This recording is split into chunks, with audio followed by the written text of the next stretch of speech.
Evet arkadaşlar, slime yapacağız. Slime'ımız kıvamını alana kadar şu anda karıştıracağız. Şampuanla.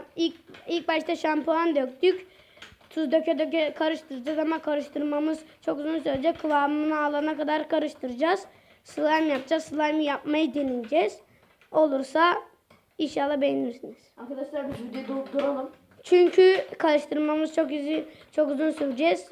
Sonunda devam edeceğiz videoyu başlattırıp. Çünkü karıştırmamız çok uzun sürecek. 10-15 dakika arası karıştıracaksınız. Sonra tuz ile döküp devam edeceksiniz. Sonra slime'ımız olacak. İnşallah beğenirsiniz. Şimdi biz videoyu durduruyoruz arkadaşlar. Evet arkadaşlar, önceden böyle değildi slime'ımız. Tuz döke karıştırdık ve kıvamını aldı. Katı oldu, slime oldu ama biraz elimize yapışıyor. Umarım videoyu beğenirsiniz. Olacak demiştim size. İnşallah videoyu beğenirsiniz. Slime'ımız oldu. Elimize yapıştığı için 5 dakika buzdolabında bekleteceğiz. O yüzden sonra da elimize yapışmayacak. Slime'ımız oldu. Hadi bay bay.